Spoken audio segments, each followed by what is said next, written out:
Welcome to the Gay Buddhist Forum, where teachers from all schools of Buddhism offer their perspectives on the Dharma and its application in modern times, especially for LGBTQI audiences. These talks are offered freely to the world and made possible by appreciative listeners. If you would like to support our efforts to share the Dharma with underserved audiences, please visit gaybuddhist.org. There you can donate, find a list of upcoming speakers, or enjoy many hundreds of these recorded talks dating back to 1996. Thank you so much for having me. I want to say, in response to your mentioning about the blessings of COVID bringing us together in different ways, I'm one of those people who in the past, I've been aware of the Gay Buddhist Fellowship, and because I've always lived in places that are far away from San Francisco, I've never had chance to really participate. And so I'm really excited in more recent times that I've been able to join in. So thank you for allowing us to join in this way. Let's see.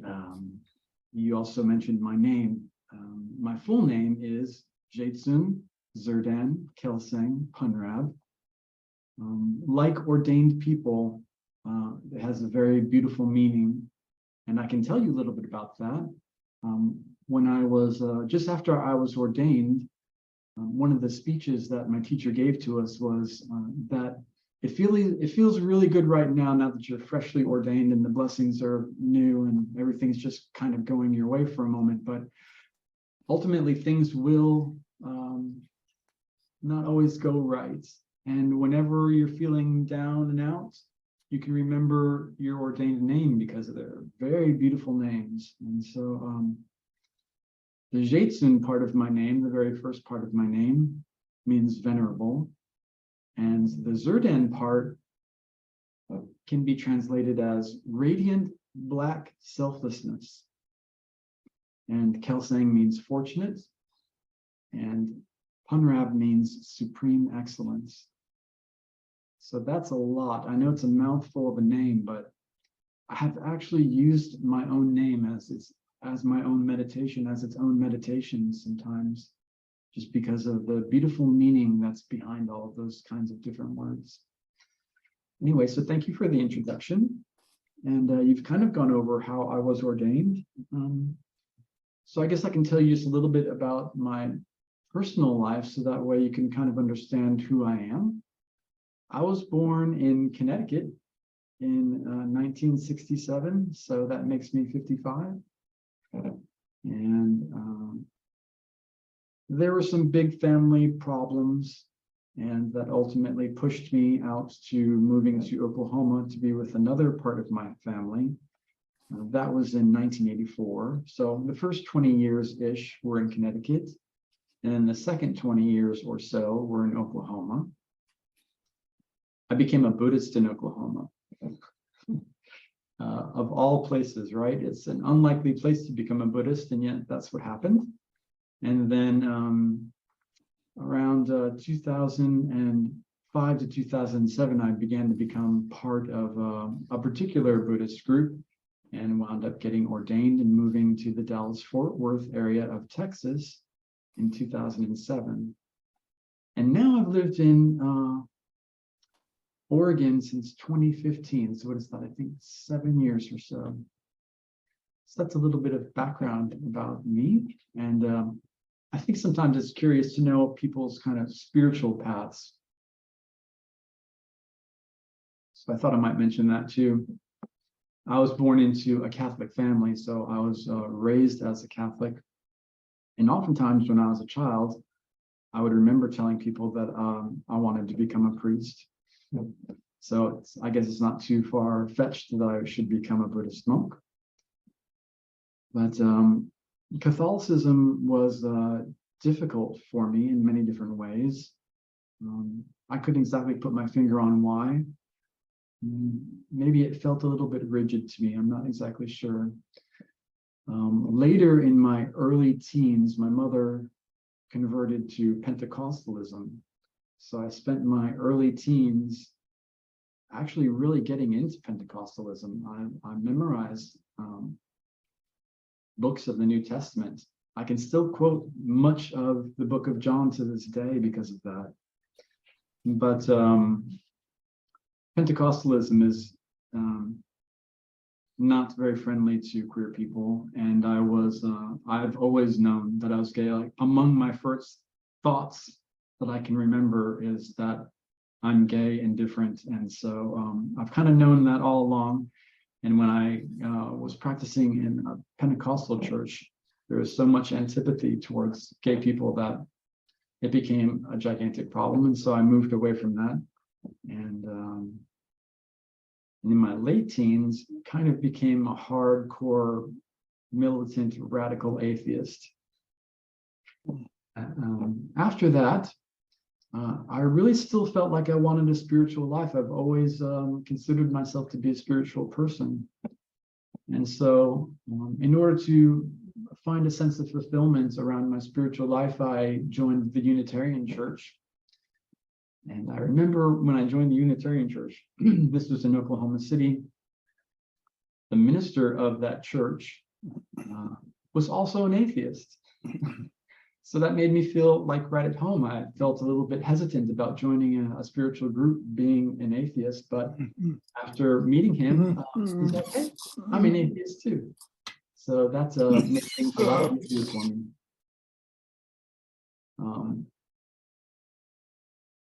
I still kind of wanted to learn. At that point in my life, I was into the career years of my life. I was, now in my 30s, and many people's 30s, their career becomes a big part of their life. And my career was definitely not making me happy, although it was definitely making me a lot of money. And so I kind of felt that I wanted and needed to learn how to meditate. So I gravitated towards meditation groups and wound up practicing Zen for a little while. And then kept kind of going to different Buddhist meditation groups, and I met a Kadampa monk, and his life experience and temperament seemed to be radically different than my life experience and temperament. And I just kind of wanted to be like him, I guess is what it comes down to. And so I became a Kadampa Buddhist and was a lay practitioner for a few years, and then eventually became an ordained Kadampa Buddhist monk. So that's my life story. We now are about 15 minutes or so in, and I really would like to leave a whole bunch of time towards the end if I can, so we can have discussion, because I really feel like these kinds of teachings go a lot more deeply into our hearts if we can talk about them a little bit. So I'm going to try to get through these 6 perfections at a good clip, and then leave some space at the end. So the 6 perfections. I'm taking the teachings that I'm sharing today from a couple books. One is called The Joyful Path of Good Fortune, and the other is called How to Solve Our Human Problems. I have them right here on standby. Joyful Path of Good Fortune and How to Solve Our Human Problems, both written by the man who ordained me. And I guess as a good Mahayana Buddhist monk, I should start with the caveat that most of us give. Whatever I pass along and I get correct is because I've had good teachers, and whatever I pass along and it has some mistakes in is because my understanding is less than perfect. So the practice of the 6 perfections are strictly nearly strictly a Mahayana path. They're part of the Mahayana school of thought. They appear in the Theravada side in some of the later canons of the sutras, but they are definitely not emphasized. So in the Mahayana world, in Buddhism, there is Theravada and Mahayana. In the Theravadan path, they practice the Eightfold Path. And in the Mahayana world, we practice the 6 perfections. And so there's a little bit of a distinction there that I thought I would point out. So what are the 6 perfections? The 6 perfections are giving, patience, effort, moral discipline, concentration, and wisdom. anyone can practice these practices. And they're virtuous practices, no matter who engages in these practices. But this is not what a perfection is. Like, there's a reason why we call them the perfection of giving, the perfection of patience, and so forth, the perfection of effort. Because what we do as Mahayanists is we mix the practice with an intention. So the intention is to become a bodhisattva. That's a Mahayana practice. A bodhisattva is a person, we can say, who's bound for enlightenment, but a bodhisattva is a person who wishes to attain enlightenment for the benefit of others. So they maintain this mind of wishing to attain enlightenment, but it's to benefit others. So when we practice these perfections, what we're doing is we're mixing the intention in our minds to bring benefit for others as we're making our way towards enlightenment, or at least reducing negativity. And so if we take like giving, for example, if we take giving and we think, I really want to become an enlightened being, I want to improve myself and become a better person and become more like a bodhisattva, person on the way towards enlightenment. And I want to do this so I can bring great benefit to the world. And on that basis, then I will engage in giving. Well, that's a lot different than just giving. And so our intention changes everything. So I just wanted to explain how these practices become a perfection from a Buddhist point of view. So moving on to giving. I'm kind of just going to define each of these so that way we can understand a little bit more deeply what it is that we're talking about within a Buddhist context, because these can be kind of generic words, but I'm talking about them in context of Buddhism, particularly in the context of Mahayana Buddhism, and then furthermore within the context of the practice of a bodhisattva, a person who is wishing to attain enlightenment to benefit others. So we say that each of these perfections is a mind. And so the first thing to think about when we're thinking about perfections is that all of these perfections are a state of mind. So for example, we'll get to giving. Giving, I'm just reading this off in my notes here so I don't lose my place, but giving is a mind that has decided to give with physical or verbal actions motivated by bodhicitta. So giving is a mind. It wishes to give either something physical or verbal with the motivation of helping others as we make our way along the spiritual path. There are different ways to give. There are many ways to give, but three particular ways to give that are mentioned in Tibetan Buddhist texts are to give material things, to give dharma, and to give fearlessness. And so giving material things seems pretty straightforward, but it becomes more nuanced if we think about when to give and when not to give. It's not just that we give without any mindfulness. We give people what they need in a way that they can accept it. Giving dharma, I like to think of giving dharma. There are many ways to share or give dharma, but I think that the more that we do it, pardon me. I think the more that we do it without seeming like, I don't know, that we're pretentious Buddhists or that we are attempting to convert people to Buddhism, is just to keep it really simple. Like, Here's one way that I learned to give, particularly at first. I think everyone at some point in their life should drive around with an ordained Buddhist person in their car, because one of the first ways that I learned to give was that you didn't really have to give away anything material at all, and yet it was a physical action. So I would drive around with a monk who I knew before I was even ordained, and we would go, for example, to a grocery store or a shopping center. And as I would pull into the parking lot, he would say, remember to leave some spaces for other people. So we would park like farther away. And as I was doing that, he was like, good, well, now other people have a good place to park.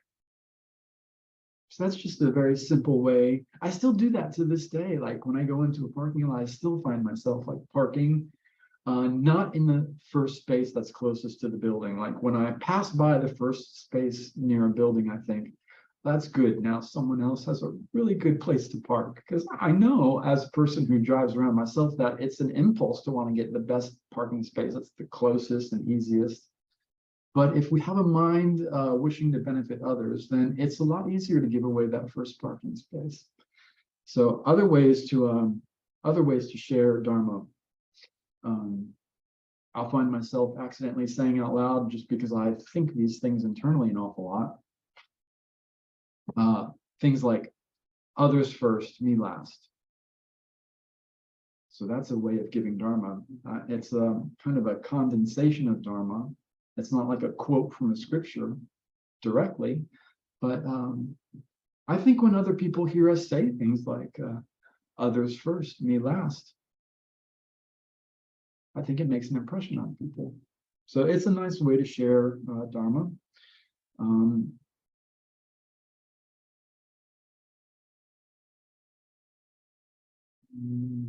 There are other like simple things to say. Oftentimes, because I live in a culture where monotheism is predominant. People often talk about a creator deity, and if they should ask my opinion, which is not often, but if they should ask my opinion, I will say things without embarrassment like, mind is the creator. So this is a very succinct way of sharing Dharma. Sometimes I'll even go on to say, mind is the creator. Other than mind, there is no creator. And so this you'll find in Tibetan Buddhist texts for sure. So it's a very succinct way of sharing Dharma. And then giving fearlessness is just really, there's lots of ways to give fearlessness. One way is to rescue little ants or insects and beings, or just to help someone who might be afraid, So, okay, I'm spending a lot of time on just giving. Patience is probably the one thing that I would like to, if there's one takeaway from today that I wish for you to have, is the practice of patience, because in our culture, I feel like there are so many around us, among us, even within my own mind, lacking patience. And it's a very beautiful, virtuous mind. So patience, once again, the definitions, patience is a mind. It's a mind that can bear any suffering or harm. So in Buddhism, we talk about patience being the opposite of hatred and anger. I think in the outside of the Buddhist world, we often think about love and hate being the pair of opposites, like love and hate are opposites. But within the context of the Mahayana traditions, we think of patience being the opposite of anger or hatred, whereas the opposite of love would be attachment. So it's a different point of view. But I like to remember these kinds of things because we need more patience in the world. if you've ever wanted to become a more patient person, if you've ever seen someone practicing patience and you think, I wish I were more patient, then the bitter pill to swallow when it comes to practicing patience is the acknowledgement and understanding of the fact that if you want to become a more patient person, then what you really need is for others to get in your way. You need for other people to say things that you don't like. And you need circumstances to arise that would test your patience. That's really, it's like a really difficult practice. Because everything in us, there's a lot of experience and habit of just retaliating, wanting to not be patient. And so patience is the opposite of retaliating. Patience is voluntarily enduring the suffering. Voluntarily meaning that you've already made your mind up in advance that, when you see a long line at the grocery store, you don't go, oh. Because it's our natural inclination to want to do that. But if you see a long line in the grocery store, the chance just has arisen for you to practice patience. So it's like, it's your time. It can be your time to shine. So you can just voluntarily endure this. So you just get in that long line and then see how patient you are. And if you can endure it with a happy mind, then you know you're making progress. So anger being the opposite of a patient mind.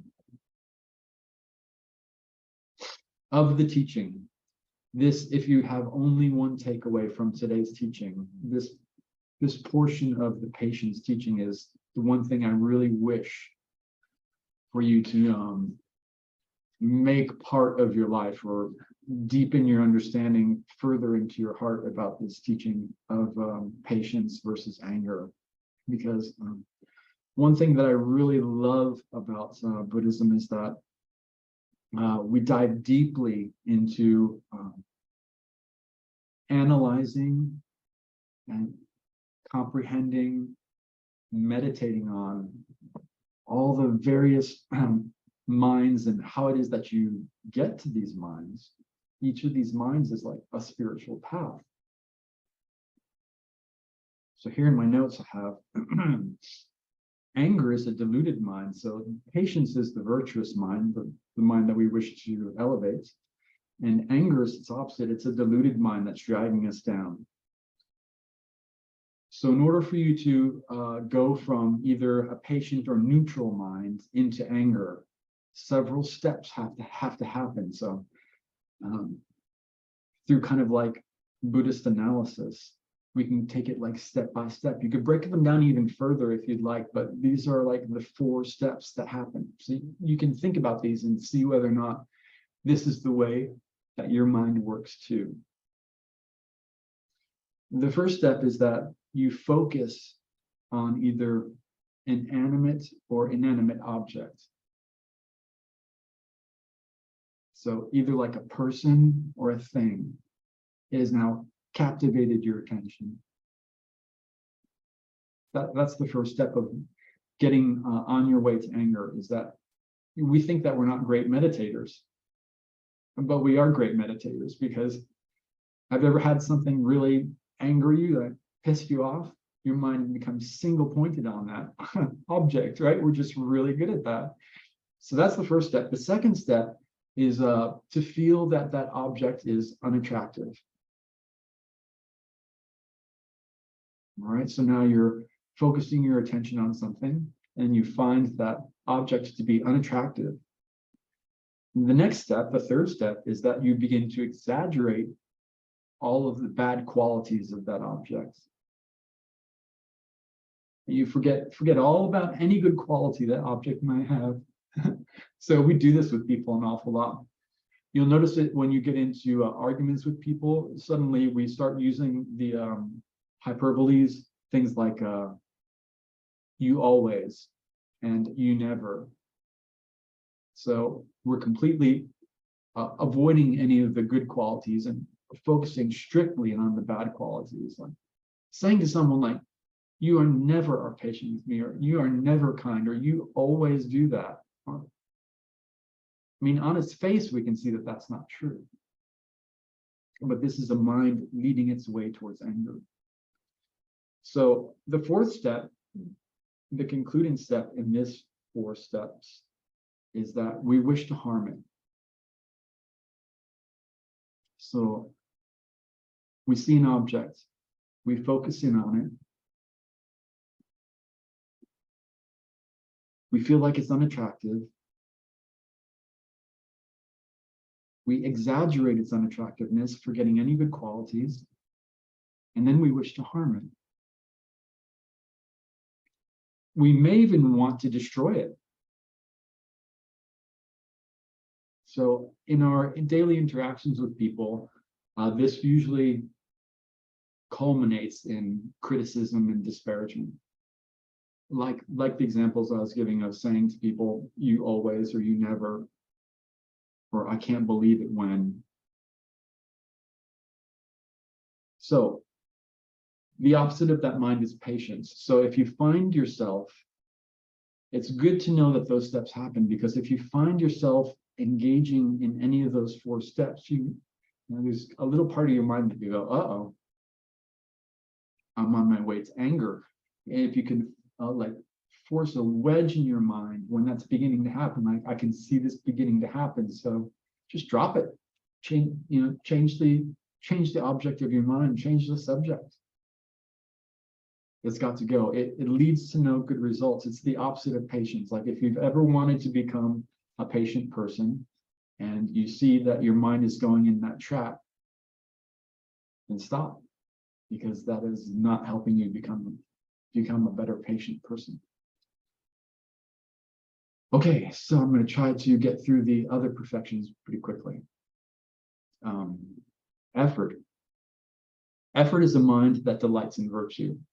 So oftentimes when I teach about effort, I try to say that effort is not like a mind like you're forcing. This is using a lot of effort. It's not like that within the Mahayana Buddhist context. Effort is a mind that's kind of like a child at play. I think that we often use that example. Like, when a child is engrossed in their play, they're playing with their toys, they're playing with each other, it takes a lot to tear them away from that, and they don't want to tear away from their play. So effort is a joyful experience. It's like making your spiritual life, your spiritual path, your Dharma practice into something that is enjoyable, like your favorite hobby that happens to also make you a better person. So I just wanted to emphasize the point that if you feel like you're pushing in your Dharma practice, or you're pushing in your spiritual life, it's a mistake.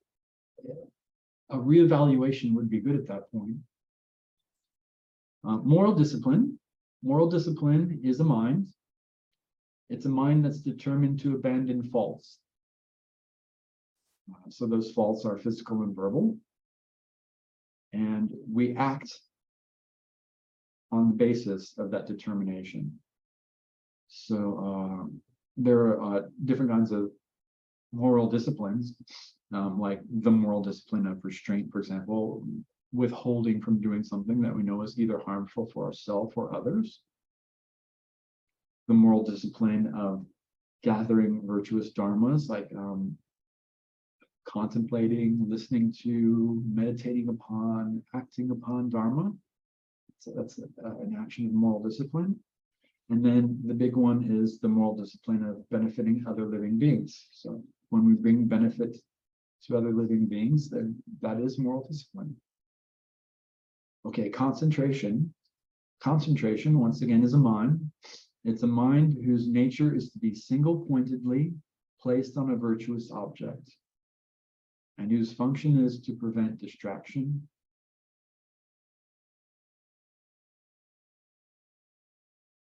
Oftentimes, well, within Tibetan Mahayana Buddhist traditions, I can say for sure, probably for most, we use the word concentration and meditation interchangeably. It's pretty much the same word. So concentration and meditation, the perfection of meditation or concentration is a mind. It focuses on something single-pointedly, but the object of that concentration is necessarily a virtuous object.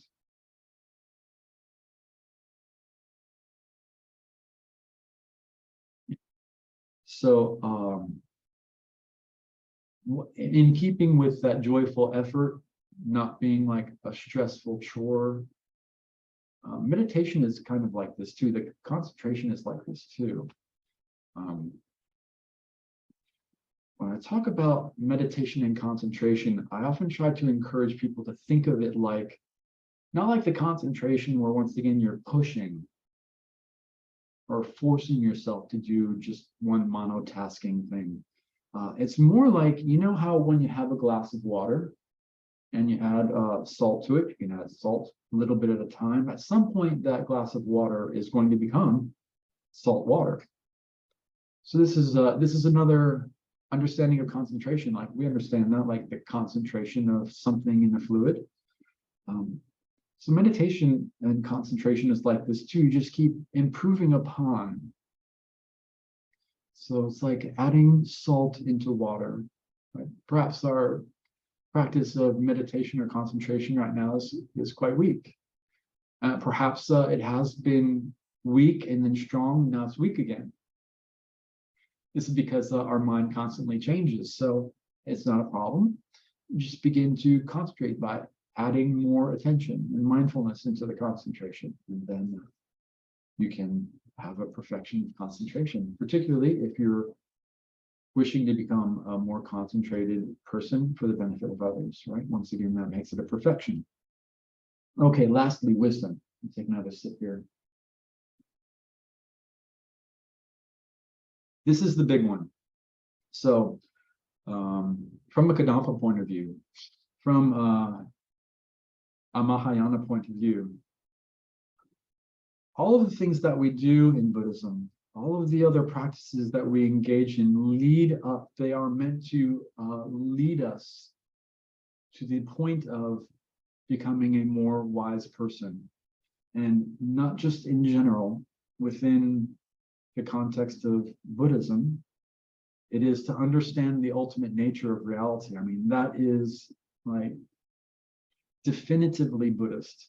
It is understanding the ultimate nature of reality is the end game, if you will, of Buddhism.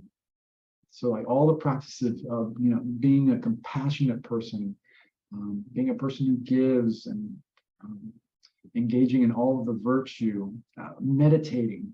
Sometimes it seems like hours and days on end. Those are great practices. They are meant to like settle your mind down, so that way when your mind finally becomes more settled, you can engage in the practice of perfection. So what is the practice of perfection of wisdom? Wisdom is a mind that functions mainly to dispel doubt and confusion by understanding the object thoroughly. So in general, we can say wisdom can be divided into two parts: the wisdom of understanding, or wisdom of realizing conventional truth. That is the truth that we're living right now. Right? I am me, and I'm here in Oregon, and you are you, and you are elsewhere. And we're all connected up by the things that appear to our minds, our environments, our bodies, other objects, our food. So we all kind of agree that these are things that are the real world. In the Mahayana framework, we don't think of the real world, we think of conventions. Like, I'm calling my body me because we can agree as a convention that that functions, and it does function. Okay, so there's that wisdom of realizing the conventional world, and then there's the wisdom of realizing the ultimate nature of reality or ultimate truth. I'll tell you, one day I would love to give a teaching just on this, just because it is so important to me as a Buddhist monk, as a person who loves to practice Buddhism, and because I really wish that more Buddhists would put some joyful effort into trying to understand the ultimate nature of reality. I would love to teach just on this subject someday. So maybe someday in the future we can work on that. But one way to say it briefly is that everything in reality comes from the side of the mind. There's so many different ways I can phrase this. There is nothing that exists outside of your mind. You could immediately feel your mind want to object to that. Like, there are real things outside of my mind there, Zerdan. There really is a job that I have to go to.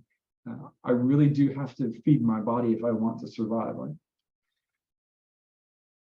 it takes a lot of patience. I mean, it took me years and years and years to even get close to understanding what this could possibly mean in a semi-correct way. So it takes a long time, but with a lot of patience, with an open mind that's happy, after engaging in other practices that begin to calm your mind down, I encourage you in the future to think more about the wish to understand the meaning of the word emptiness as it's used in Buddhism. So it's just another way of saying things that all phenomena, or everything that exists in reality, lacks inherent existence. It's a way of saying that it doesn't exist without all of the other things. Nothing exists in isolation. Everything interacts with everything else. And all of those things that are interacting happen within the mind and nowhere else. Okay, so giving, patience, effort, moral discipline, concentration, and wisdom. These are 6 practices motivated by the wish to become an enlightened being, so that way we can benefit others.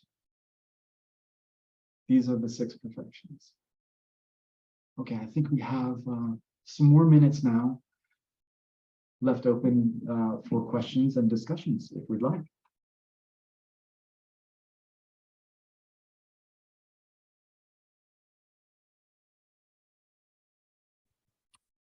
Thank you for a wonderful talk, Zerdan.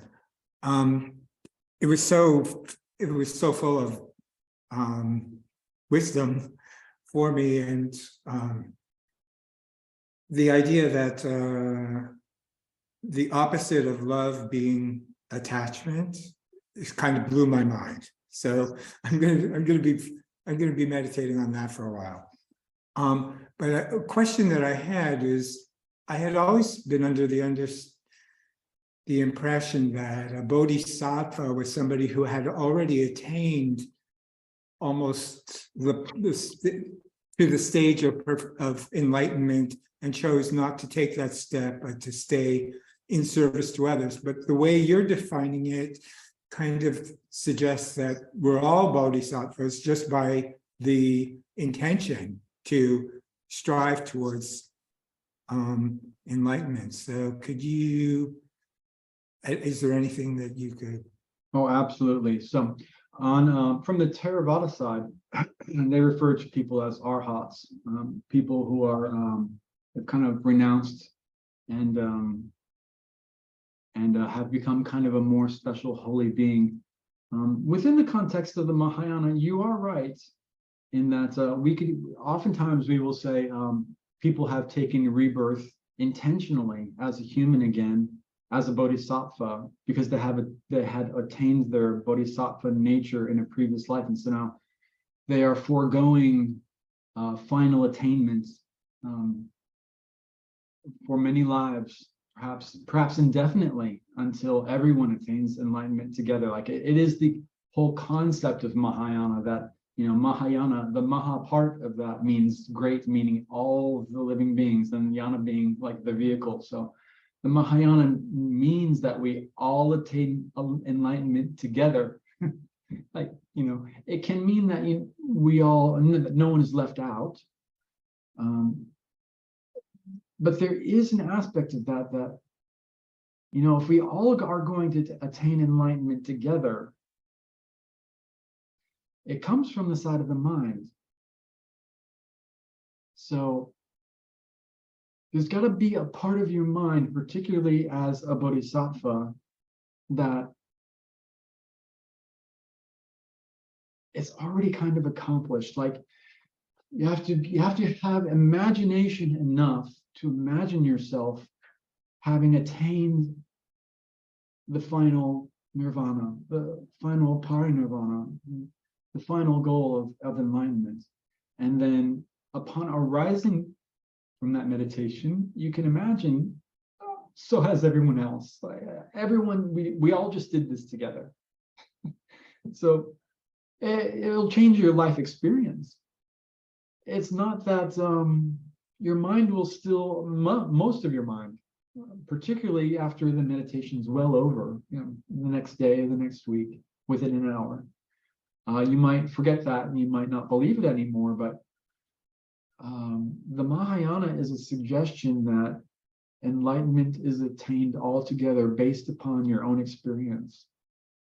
So in this very life, you can go to Mahayana temples, gathering places, centers, in front of a Mahayana teacher who's given permission to give vows. You can take bodhisattva vows. At that moment of taking those vows, you are a bodhisattva.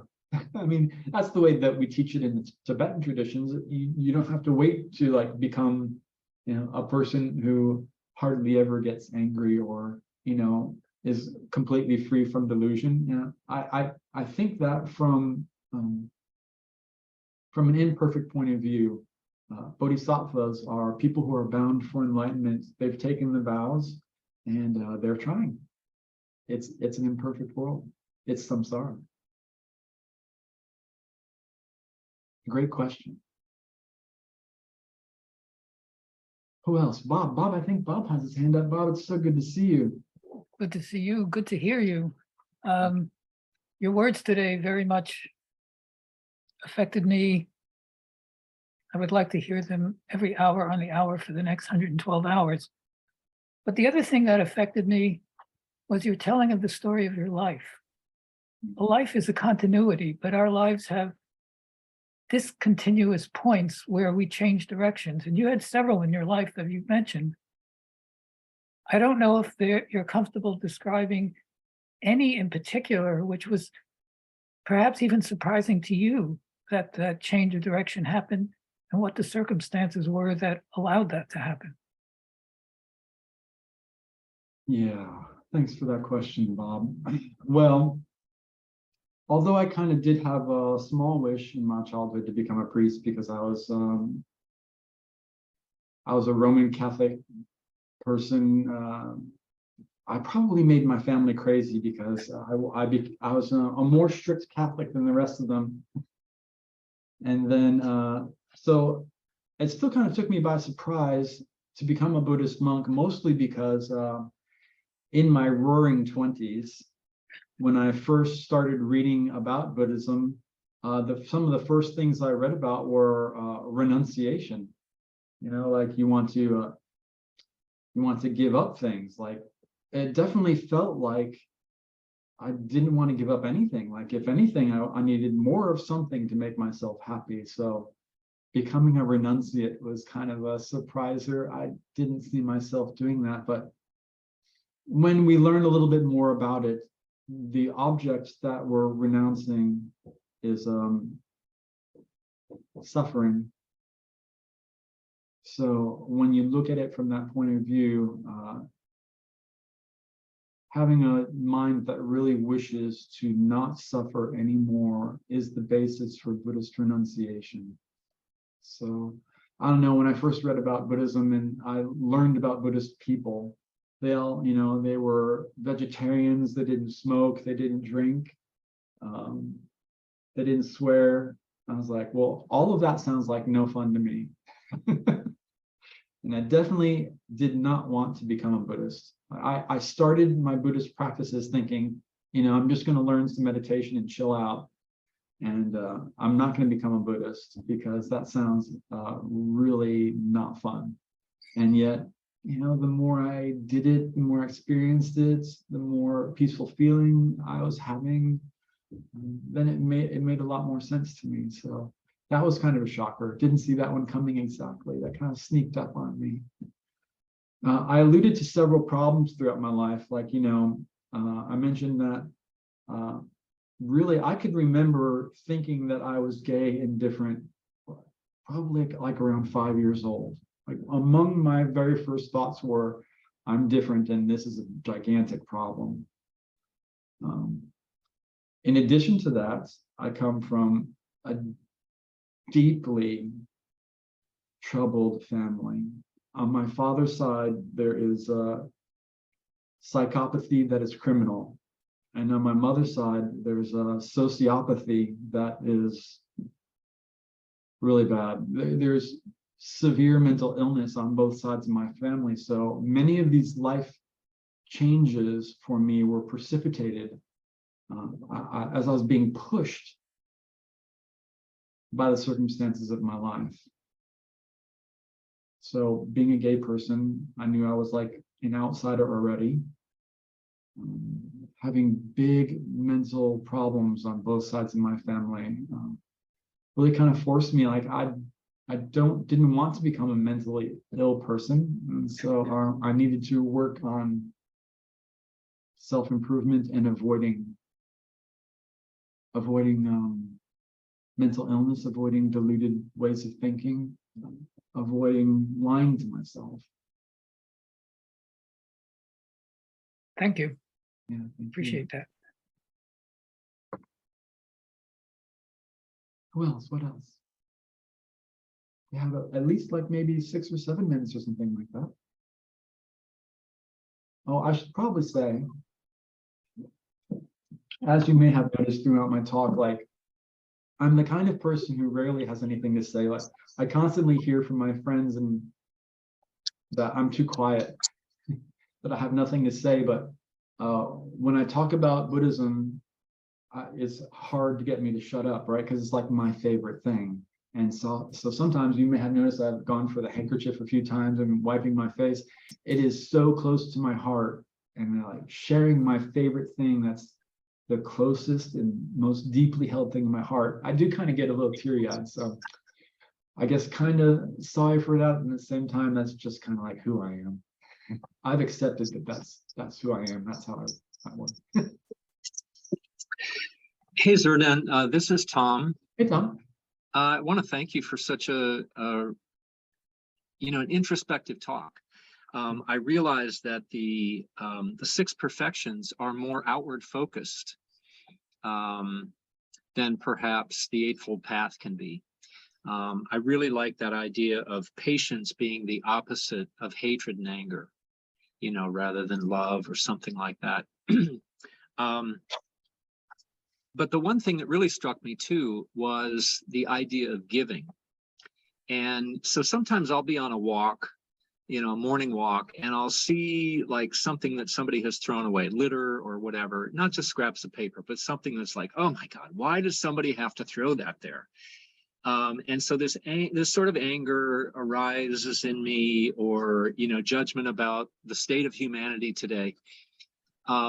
And so I'll pick it up, but I'm able to transform it from being, sort of angry about it by thinking, you know, I don't want the next person that walks along to have that same impulse, to have that same negative thought. That's why I'm going to pick it up and throw it away. Not because I'm intent on cleaning up the world or something like that. I just want to prevent someone else from feeling that negative emotion.